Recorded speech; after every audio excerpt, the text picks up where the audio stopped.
Todos los que quieran vivir enteramente en Cristo Jesús padecerán persecución. Los seguidores de Charlie Kirk, que se contaban de a millones, eligen recordarlo con este capítulo, el tercero del segundo libro de Timoteo, concretamente el versículo 12. Los que quieran vivir completamente en Cristo Jesús padecerán persecución. Sí, Charlie Kirk quiso o no quiso vivir enteramente de acuerdo a los preceptos cristianos, es una materia para la cual no creo que yo esté preparado para discernir. Ustedes sacarán sus conclusiones tras una biografía periodística rigurosa que busca brindar una imagen equilibrada del hombre del momento, que lo es por haber sido asesinado de manera injusta y brutal, pero también por representar una corriente de pensamiento que no es precisamente amiga de la libertad y cuyo gobierno paradigmático, el de Trump, atraviesa un momento crítico. Parecía que podían utilizar, y utilizar bien, lo de Charlie Kirk para remontar políticamente, pero al mismo tiempo resultaron impedidos de hacerlo porque tienen mucho para ocultar. Si no me creen, les recomiendo Todos los secretos del caso Charlie Kirk, un programa extraordinario que realicé junto a mi querido compañero Nicolás Martínez Laje, abogado y analista político. Hoy vamos a hablarles del hombre, no del asesino, sino de la víctima. Y resulta que un aciago día de septiembre, bajo una carpa blanca instalada en el campus de la Universidad del Valle de Utah, Charlie Kirk se acomodó frente a una multitud expectante. Sobre el dosel, el lema de su gira brillaba como un desafío. Demuéstrame que estoy equivocado. La escena, capturada por las innumerables cámaras de teléfonos móviles, era la quinta esencia de su carrera: la provocación. Un formato que había perfeccionado para generar contenido viral y solidificar a su figura como guerrero cultural. Sin embargo, en aquel fatídico instante, la confrontación se manifestó no ya en un intercambio de ideas con un estudiante de izquierda, sino en una venenosa y certera bala. Un único disparo nítido y abrupto resonó en el aire. El proyectil, lanzado desde el techo del Centro Luz, un edificio a unos 137 metros de donde estaba sentado Kirk, lo impactó en el cuello. La sangre salió a borbotones y el influencer se desplomó sobre la silla, ante los gritos desesperados y la lógica estampida de la multitud. El lema que lo acompañaba, demuéstrame que estoy equivocado, se erigió como un epitafio involuntario. La muerte de Kirk en Utah no fue un accidente fortuito, fue el clímax trágico de una vida alimentada por la polarización social. Pero esa noche no solamente cayó abatido un activista, comenzó también una tormenta de sospechas. Había ignorado advertencias de que lo matarían en público. ¿Qué papel jugaban sus repentinas críticas a Israel, un estado criminal con el cual había mantenido una lealtad perniciosa durante mucho tiempo? Pero cambió, y cambió para bien. Algo tienen que ver sus choques respecto al asesinato brutal de George Floyd.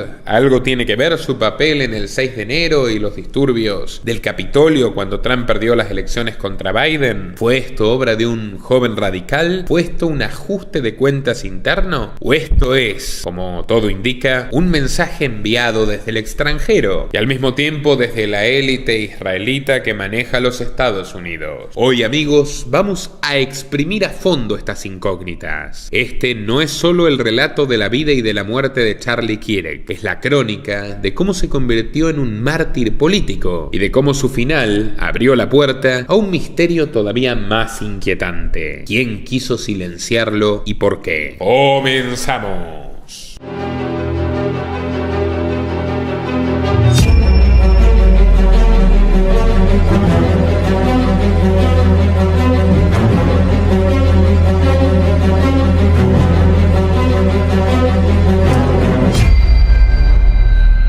Dale clic al botón de suscribirse y no te olvides de activar la opción de recibir todas las notificaciones para no perderte de nada.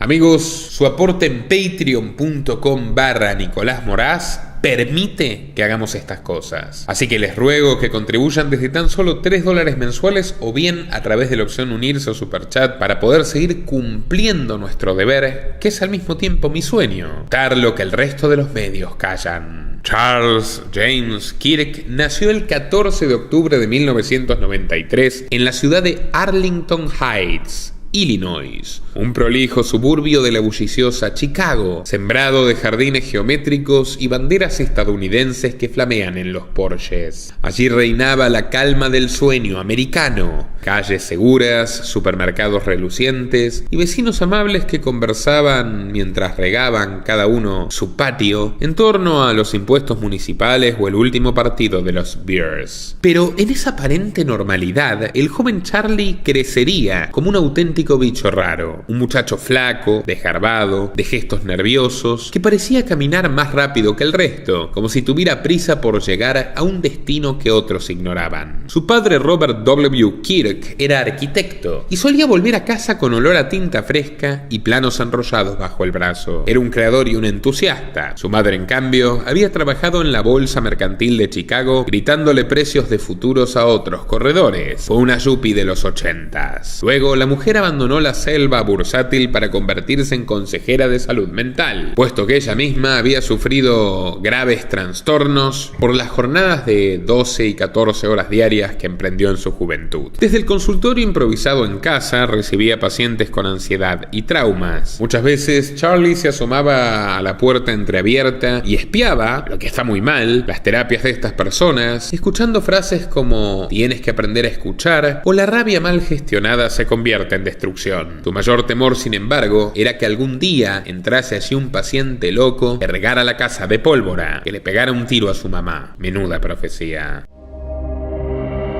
A diferencia de muchos compañeros, Charlie Kirk nunca renegó de su identidad cristiana. Cada domingo se ponía la camisa blanca y acompañaba a su madre a la iglesia de Chicago. Allí aprendió frases que más tarde repetiría como si fueran dogmas. La familia es la base de la sociedad, o el gobierno es un sirviente y no un amo. En una clase bíblica, un pastor le dijo: Charlie, tú tienes algo distinto. Te gusta discutir. Usa esa energía para defender la verdad. El adolescente asintió con los ojos brillantes. Tal vez era la primera vez que alguien bendecía su espíritu confrontativo. Y sintiéndose ungido por Dios, no tardó en surgir la oportunidad de demostrar su fuerza. Por más que insisto, yo no estoy de acuerdo en cómo Charlie Kirk interpretaba la verdad, y tengo severas dudas de que tras ingresar a la política, como veremos más adelante, se haya mantenido fiel a sus propios principios. Sí respeto completamente el rol del divulgador, aunque divulgue otras ideas y no las mías. Enfrentarse valientemente a las discusiones, brindarlas, defender lo que uno considera justo y rebelarse contra lo que considera injusto en lo referente a los asuntos de la polis es una vocación compartida. Y a mí también me tocó sentir el frío de una pistola calibre 32 en mi nuca por haber hecho mi trabajo, allá por diciembre del 2020, semanas antes de partir de Argentina para siempre. Por tanto, enfatizo y subrayo: Charlie Kirk no merecía morir, aunque personalmente tampoco puedo considerarlo un héroe. Continuemos. En noviembre de 2008, un verdadero terremoto sacudió el barrio de Prospect Heights. La elección de Barack Obama, el hijo pródigo de Chicago, desató una fiesta voraz en las calles, bocinazos, banderas y abrazos interminables en el Grand Park. Pero en la casa de los Kirk el clima era enrarecido. Mientras cenaban en silencio, el televisor mostraba multitudes celebrando. Charlie, con 13 años de edad, clavó los ojos en la pantalla. «Mamá, ¿qué es lo que están celebrando tanto?», preguntó. Ella intentó sonreír. «Es un momento histórico, hijo. El primer presidente afroamericano. La gente siente esperanza». Robert, su padre, con el tenedor suspendido en el aire, gruñó sin despegar la vista del plato. «Esperanza, Charlie, la esperanza no paga las cuentas». Y no era una expresión de cinismo. La crisis financiera de 2008 había paralizado todos sus proyectos. El pequeño estudio de arquitectura familiar estaba al borde de la quiebra. Aquella misma noche, mientras Robert repasaba balances con gesto sombrío, Charlie se refugió en la biblioteca. Allí, entre estantes polvorientos, encontró un antiguo libro con la cara de Ronald Reagan en la portada. Lo abrió como si fuese un descubrimiento personal. Para él, Reagan no era un político más, era el símbolo de la firmeza del discurso directo, un enemigo frontal del comunismo. En medio del fervor demócrata que rodeaba su ciudad, Charlie tomó una decisión poco común para su edad: involucrarse fervorosamente en la política. Al día siguiente, en la cafetería de Wheeling High School, levantó la voz contra un tema que a nadie más parecía importarle: el aumento en el precio de las galletas. «¡Es un robo!», gritó comentó Charlie sobre las bandejas de aluminio. Nos tratan como esclavos de la cafetería. Un grupo de estudiantes se rió, otros lo siguieron, más por diversión que por indignación. Pero el director, al enterarse, frunció el ceño. Ese chico busca pelea por deporte, sostuvo. Los recuerdos de sus compañeros son ambivalentes. Algunos lo describen como arrogante, maleducado, soberbio, convencido de ser más inteligente que los profesores. Otros, en cambio, reconocen que tenía una energía peculiar. Sabía reunir gente, improvisar pancartas, incluso convencer a los indecisos con una retórica directa y casi agresiva. En una oportunidad, una profesora de historia lo reprendió. Charles, no podés reducir la Guerra Fría a el triunfo absoluto del capitalismo contra los comunistas malvados. Charlie cruzó los brazos desafiante. ¿Y por qué no? Suena a que usted tiene un sesgo neomarxista y está empatizando con los vencidos. Ambos tenían razón. En otra oportunidad, la docente los hizo ver un documental sobre los derechos civiles y Martin Luther King, y Charlie levantó la mano con vehemencia. Con todo respeto, señorita, la ley de derechos civiles fue un error. Creó más problemas de los que solucionó. La docente, enojada, intentando impedir que la ironía la arrastrase, le dijo: Charlie, mira esas imágenes. Personas golpeadas, asesinadas, humilladas por intentar ir a la escuela con su color de piel, que no eligieron. La ley no fue perfecta, Charlie, pero había un problema que resolver. Ah, claro, interrumpió él. Una ley imperfecta que nos dice cómo sentirnos culpables y responsables solo por ser caucásicos. Perfecto. Nada es tan bueno como obligar a la gente a ser políticamente correcta mientras el mundo sigue en su desastre. Al cumplir 17 años, Charlie se ofreció como voluntario en la campaña del republicano Mark Kirk para el Senado. No tenían un parentesco, simplemente compartían el apellido por casualidades de la vida. Nadie en la oficina de campaña esperaba demasiado del flacucho entusiasta, pero pronto se ganó un lugar repartiendo panfletos, tocando puertas y discutiendo con cualquiera que se atreviese a cuestionar al candidato. Ese chico tiene agallas, Mike, comentó un coordinador a otro. Discute como si estuviera en la tele. ¿Le ves futuro? Sin duda, George.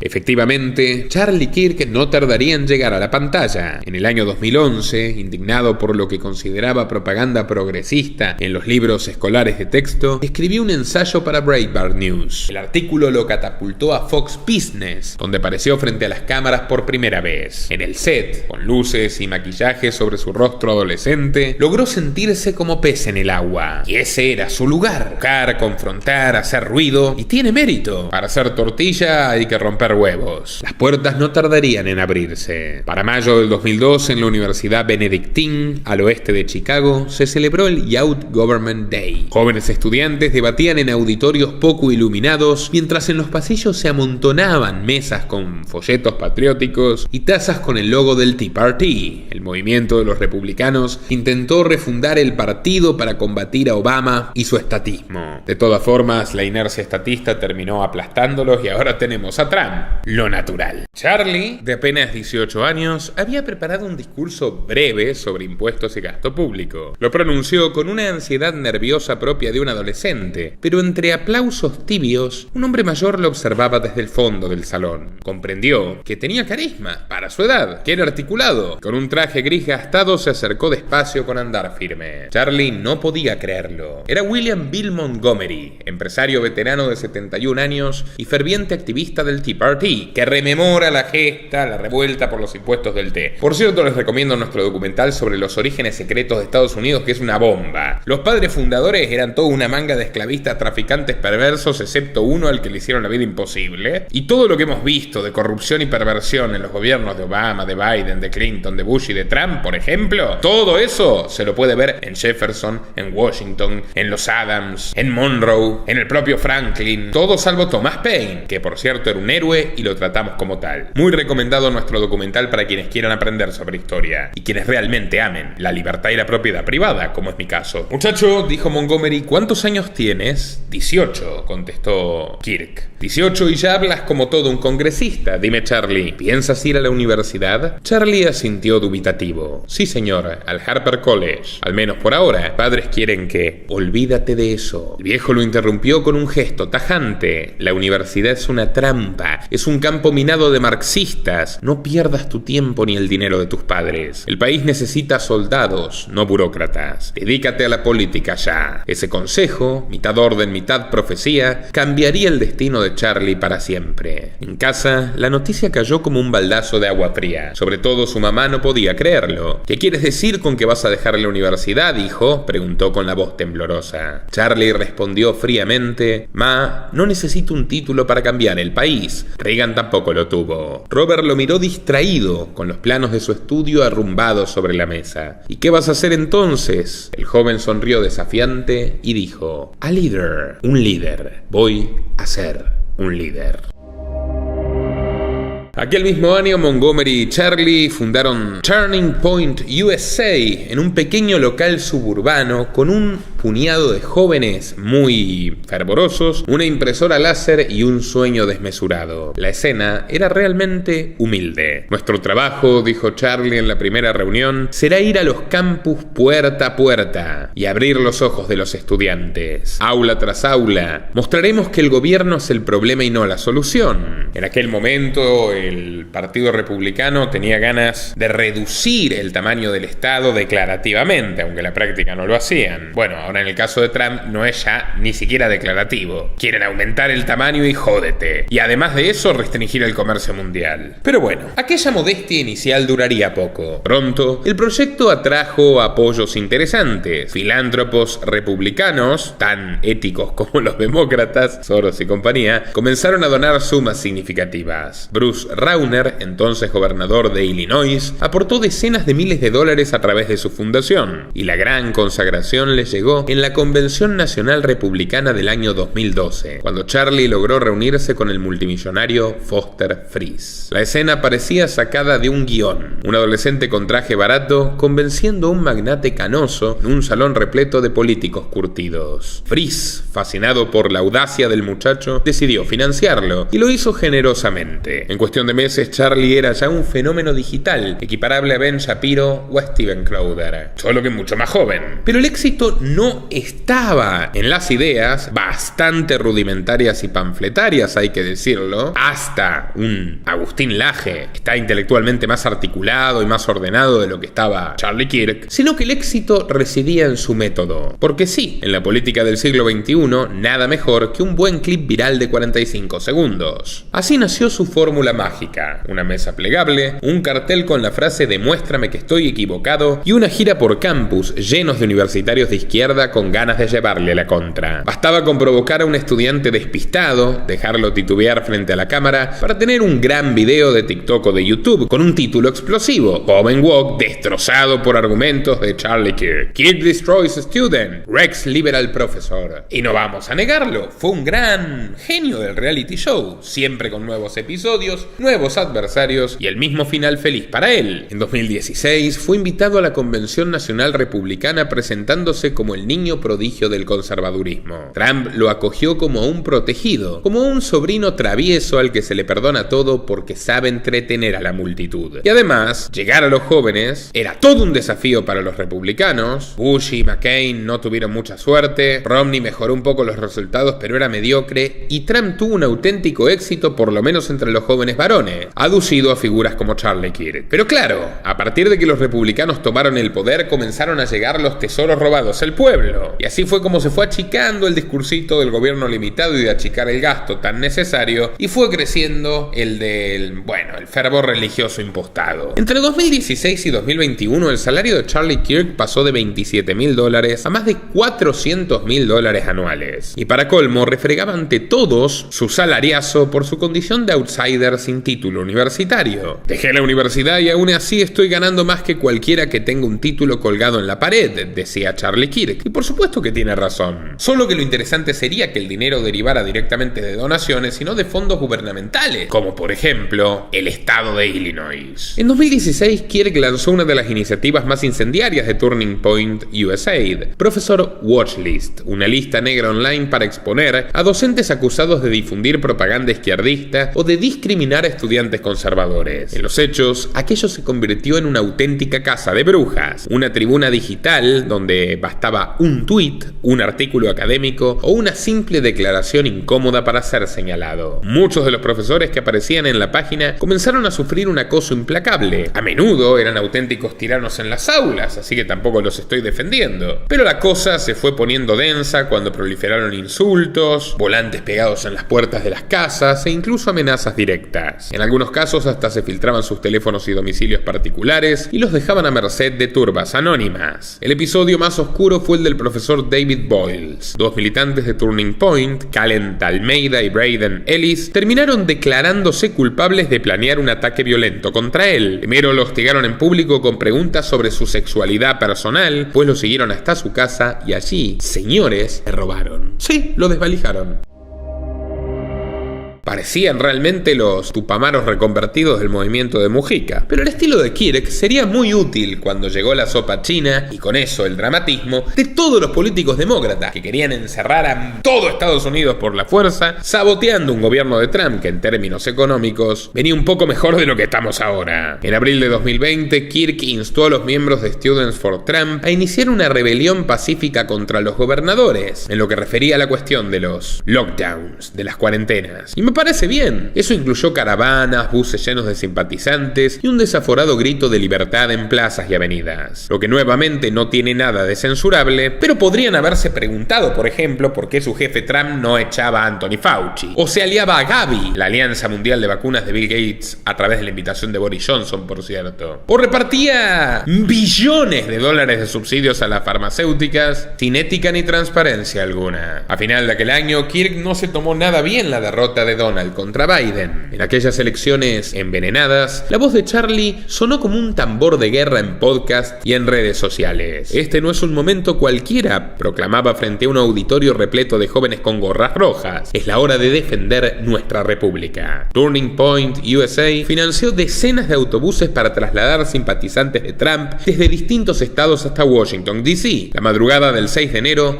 partieron en caravana como peregrinos políticos. Adentro, el aire olía a café barato y banderas enrolladas. Algunos entonaban himnos patrióticos, otros murmuraban: la guerra cultural será real. Charlie no se arriesgó a ponerse en primera fila, pero su organización fue clave para que cientos llegaran a la manifestación que horas más tarde desembocaría en el llamado asalto al Capitolio. Meses después, el comité selecto de la Cámara lo citó. En aquella sala solemne, entre congresistas de traje oscuro y micrófonos encendidos, Kirk se sentó erguido y desafiante, y una y otra vez repitió la misma frase: "Voco mi derecho bajo la quinta enmienda". No pasó mucho tiempo hasta que Charlie encendió otra tormenta. Durante su gira en Minnesota, el 5 de octubre de 2021, arremetió duramente contra George Floyd, llamándolo sin rodeos un sinvergüenza. El escenario no era nada casual. Minneapolis, escenario de las protestas que sacudieron al mundo tras su asesinato. Desde el atril, acusó a Floyd de falsificar moneda ilegalmente y de haber apuntado un arma al vientre de una mujer embarazada. Pero si te atreves a entrar al Capitolio y tomarte una selfie, te pondrán en confinamiento solitario, agregó. En sus transmisiones por Facebook, YouTube y Rumble, repitió la versión falsa de que Floyd había muerto por sobredosis, atribuyéndola erróneamente al forense del caso. Kirk mentía. Un mes más tarde, en un artículo en Fox News, Charlie redobló la apuesta. Exigió que el Estado impidiera a los maestros enseñar teoría crítica de la raza en las escuelas, enfrentar directamente a la izquierda y prometer luchar contra su ideología iliberal con el poder del Estado cuando sea necesario, es la clave para ganar a los estadounidenses comunes. Sus corazones no son libertarios, sus corazones son patrióticos. Escribió un hombre al que ya no le importaba en nada la libertad, porque su punto era prohibir también la currícula en las escuelas privadas. Mientras libraba estas batallas, Kirk cultivaba a su vez otra imagen, la de esposo abnegado y padre devoto. En mayo de 2021 se casó con Erika Franzbe, ex Miss Arizona, Estados Unidos, una politóloga con títulos en Derecho y además liderazgo cristiano. Hay que ver, ¿cuánto le habrán cobrado por darle eso? Erika combinaba glamour y fe, y debo decir que hace poco la vimos dando un discurso muy entera y muy motivada, el mismo día que murió su marido, retransmitido en todas las redes sociales. Erika fundó la ONG Everyday Heroes Like You, héroes cotidianos como tú, y dirigió la marca de ropa cristiana Proclaim Streetwear. Su boda fue íntima, sin padrinos ni damas de honor y apenas unos familiares cercanos. Después llegaría llegarían sus hijos, en 2022 y 2024, a quienes ambos decidieron mantener lejos del ojo público. Bien hecho. Para Charlie, la paternidad se convirtió en una experiencia espiritual. Ha repetido en varias entrevistas que el matrimonio y la familia son el núcleo de sus convicciones. Por eso, mirar esta doble faceta, la del cruzado que llamó sinvergüenza a Floyd, víctima al fin y al cabo de la violencia policial, y la del hombre que predica sobre el hogar cristiano, convierte su asesinato en algo todavía más brutal. Por más que dijera algunas auténticas estupideces, Charlie Kirk dejó a 2 hijos que lo lloran. Y por la conciencia de ello, es que incluso estoy, moderando el tono lo más posible sobre los puntos flacos de su biografía. Nos ponemos duros con los asesinos, no lo duden, algunos de los cuales están muy contentos en Tel Aviv. Pero bueno, las cosas hay que decirlas. Charlie Kirk era un repugnante sionista. Basta recordar que durante una visita pagada por lobbies sionistas en 2019 a Jerusalén, dijo a la audiencia: I am very, very pro-Israel. Yo soy muy pro-Israel y toda mi vida he defendido al sionismo. Tras los ataques del 7 de octubre de 2023, un atentado de falsa bandera realizado a medias por las Fuerzas Armadas israelíes que tardaron 6 horas en llegar y después mataron a sus propios ciudadanos, y Hamas, financiado por Netanyahu, Charlie Kirk celebró la reacción de Netanyahu y hasta los 40 o 42 mil muertos civiles inocentes acusó la filantropía judía de haber subvencionado su propia desaparición por donar a algunos lobbies pro derecho de los palestinos en Estados Unidos, a las que llamó antisemitas que respaldan genocidas, siendo el único genocida Benjamín Netanyahu, su antiguo socio. Ay, Charlie, te equivocaste y lo pagaste caro. Ya entonces tenía algunos vaivenes erráticos y a la luz de los hechos se encienden las alarmas. En su propio programa The Charlie Kirk Show lanzó una frase explosiva. Los judíos, dijo, controlan no solo las universidades, sino también las organizaciones sin fines de lucro, las películas, Hollywood, everything, todo. Políticamente sionista y en su bolsillo también, pero en su fuero íntimo, tenía algunos retazos de auténtica judeofobia que no compartimos. Nosotros somos antisionistas y no antisemitas. El torbellino no tardaría en llegar. Varios conservadores lo tacharon entonces de traidor a la causa. La Liga Antidifamación lo acusó de ofrecer una plataforma amplia a extremistas y teóricos de la conspiración de extrema derecha y de promover un inquietante nacionalismo cristiano. La deriva continuó. Cuando Elon Musk fue criticado por respaldar una publicación antisemita que invocaba la teoría falsa del gran reemplazo, culpando a una élite judía de impulsar la migración masiva, Kirk no solo defendió a Musk, lo justificó, aunque luego Musk viajaría a literalmente sobársela a Netanyahu e Israel y reforzar sus compromisos con el genocida sionista Hitler del siglo XXI. Kirk dijo que las comunidades judías promovían el tipo de odio contra los blancos que dicen que intentan evitar que usen contra ellos. Y fue más lejos. Afirmó que era completamente correcto sostener que la base filosófica del supuesto antiblanquismo ha sido en gran medida financiada por donantes judíos en el país. Para rematar, celebró a viva voz las declaraciones de Tucker Carlson en la misma línea. Oh, Charlie, ¿será que allí empezaste a cavar tu propia tumba? Lo cierto es que las posturas de Kirk oscilaban entre el extremismo, la mayoría de las veces, con otras que indudablemente gozaban de una amplia dosis de sentido común.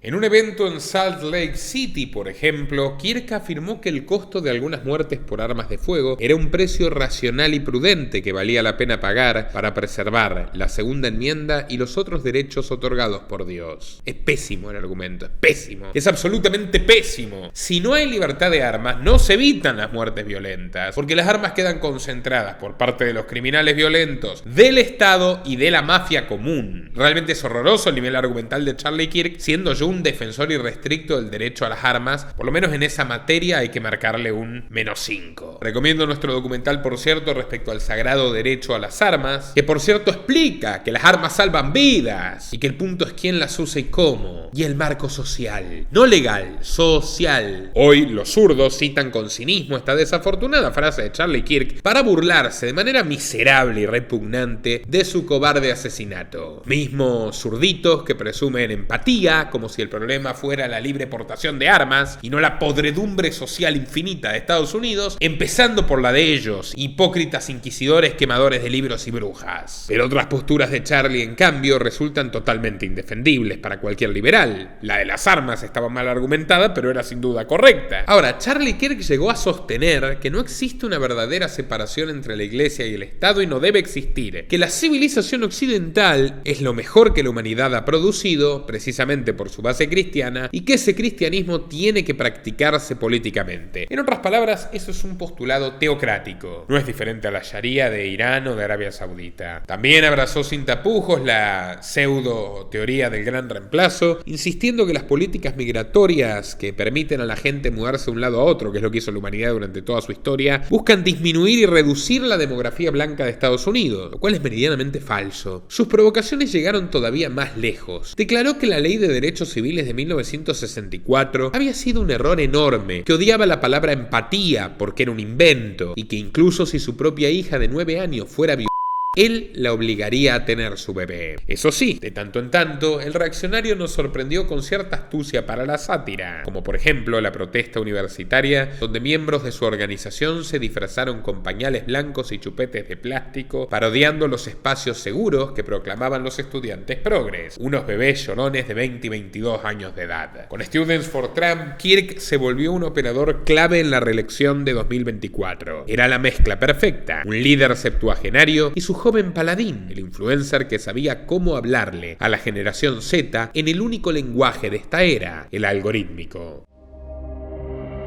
Los números lo confirmaban. Entre los menores de 30 en TikTok, Kirk era el referente conservador más confiable de todos. Y esa influencia se tradujo en votos. Kamala Harris perdió 12 puntos con los votantes jóvenes respecto de lo que había obtenido Biden en 2020. Ningún otro grupo etario se movió tanto y Charlie Kirk, por tanto, se anotó una objetiva victoria política. El propio Trump lo reconoció. Charlie hizo posible este triunfo. Lo dijo en su círculo privado. Y en la noche victoriosa de noviembre de 2024, cuando Trump subió al escenario con los brazos en alto, dedicó un guiño especial a aquel joven que había convertido al teléfono móvil en el arma electoral más poderosa desde el mitin en Ohio. El premio fue mayúsculo. Trump le entregó un grado de poder que en su primer mandato había reservado solo a peces gordos como Steve Bannon o Henry Kissinger. A Kirk le confirió nada menos que el derecho de vetar nombramientos de funcionarios. Aquí podemos verlo con J.D. Vance en el avión presidencial. Pero justo ahora, en el momento de la victoria y de gozar de la mayor dosis de poder a la que nunca podía haber aspirado, a punto de convertirse en un miembro más de la mafia política, subiendo literal y metafóricamente las escaleras de la Casa Blanca, la vida de Charlie se llenó de señales, de presagios, de testimonios de lo que provoca el título de este video: la crónica de una muerte anunciada, como la gran novela de García Márquez, pero en vez de realismo mágico latinoamericano, realismo mágico angloamericano. Corría el mes de marzo. En un campus de California, la tarde ardía con banderas y gritos, mientras Kirk, como siempre, se sentaba erguido bajo el cartel de Prove Me Wrong. Pero entre el gentío, un varón robusto de traje ajustado y gafas oscuras logró abrirse paso entre los jóvenes. Su nombre era Chris Herzog, miembro de una organización de apoyo a los sionistas y de una agencia de guardaespaldas de Beverly Hills. Se inclinó hacia Charlie y le susurró al oído: Charles, si no te blindas con cristales balísticos, te aseguro que estarás muerto con un 100% de probabilidades. Te matarán en un evento tuyo. ¿Esa fue una advertencia sincera o una amenaza velada? Nadie lo sabe. Pero Herzog fue específico. Dijo que un francotirador apuntaría a su cabeza y ¡bang, bang! Lo escucharon 4 personas, incluida la mujer de Charlie, que esbozó una sonrisa y agradeció con displicencia. Nunca lo llamó al teléfono que estaba inscrito en la tarjeta. Lo más irónico es que Charlie Kirk exigía seguridad para los demás. La noche en que Trump anunció el despliegue de 800 tropas de la Guardia Nacional en Washington, Kirk encendió su micrófono y desató una de las arengas más virulentas. Una vez que liberemos Washington, vamos por Chicago, Nueva York, Boston, Filadelfia, Portland, San Francisco. Tenemos un ejército para ir con todo. Una arenga un tanto bolivariana. Su voz tronaba como un cañón digital. Algunos lo aplaudían como si fuera un cruzado moderno, otros lo maldecían como a un fascista con megáfono. Pero cada palabra era un fósforo sobre la pradera reseca, y el infierno lo consumió. Una vez más, ¿lo merecía? No, no lo merecía. Pero su vida es un reflejo de la convulsionada fractura social que vive Estados Unidos. Ese mismo lunes, el portal feminista Jezebel publicó un artículo delirante y provocador. Habían pagado a un grupo de brujas para maldecir a Charlie Kirk. En un sótano iluminado por velas, quemaron una fotografía suya mientras entonaban que todos lo aborrezcan. Pero amigos, sé que muchos están esperando que hablemos de la la tierra prometida y de sus ilegítimos ocupantes. Porque los días finales de Charlie Kirk tuvieron un giro discursivo dramático que cobró un cariz inquietante. La última entrevista con Ben Shapiro ante millones de espectadores, invitado Shapiro al canal de Kirk para más incomodidad de Shapiro, registra a Kirk preguntándole cómo puede creer que los medios digan toda la verdad sobre Israel. En un año marcado por los ataques de Netanyahu a Qatar, revelaciones sobre el programa nuclear israelí de Dimona y libros incómodos sobre el 11 de septiembre, sus palabras sonaron como dinamita, y al respecto les recomiendo y muchísimo nuestro nuevo documental del 11S que no repite nada de las revelaciones anteriores y trata sobre un nexo brutal entre los sauditas, los israelíes y el derribo de las Torres Gemelas. Descubrimiento estremecedor. 3 países acordaron la caída de las Torres Gemelas, muy recomendado. No voy a dar nombres, filtró Harrison Smith en X, pero alguien cercano a Charlie me dijo que él creía que Israel lo mataría si se volvía contra ellos. 30 días después de ese comentario en Infowars, Charlie Kirk estaba muerto. El eco de esa sospecha se mezcló con la crudeza de un video viral de 60 Minutes, donde un ex agente del Mossad se jacta de lo siguiente: somos una compañía de producción global, el mundo entero es nuestro escenario. We make like Truman Show. Everything is controlled by us behind the scene. In their experience, everything is normal.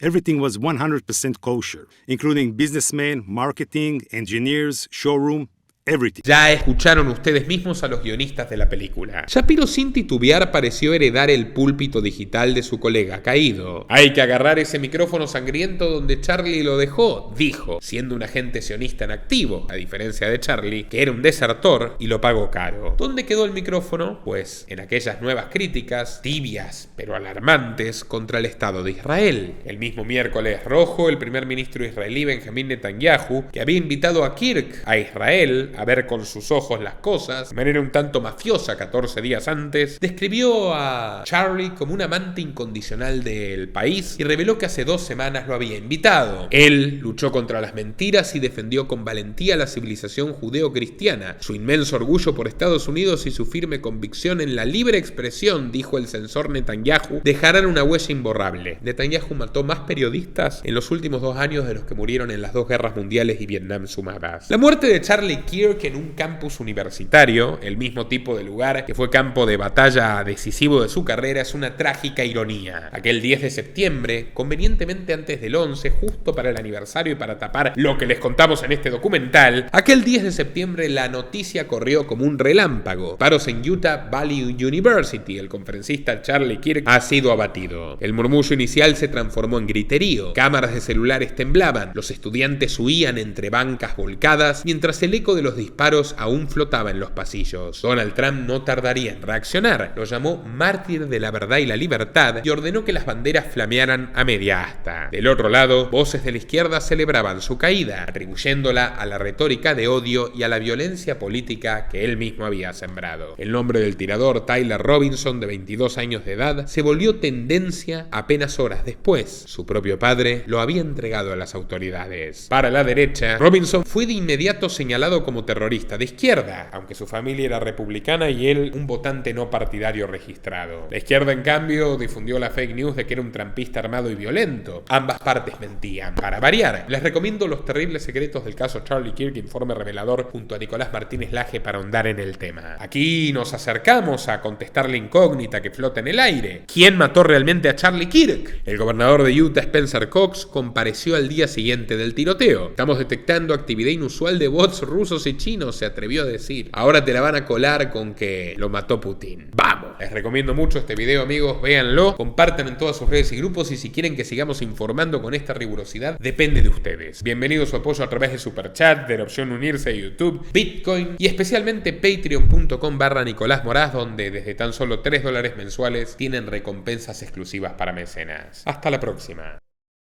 Nuestro trabajo depende de tu apoyo.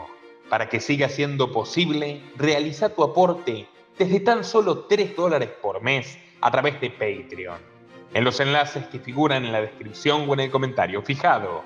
También podés hacerlo vía Bitcoin o desde la opción unirse de YouTube. Y si estás en Argentina, elegí el medio de pago de tu preferencia a través de Mercado Pago. Quienes nos apoyen en Patreon desde $5 mensuales tendrán acceso a análisis, entrevistas conferencias y documentales exclusivos. También tenemos opciones para sponsors, así que publicita con nosotros a través de patreon.com/Nicolás Moraz.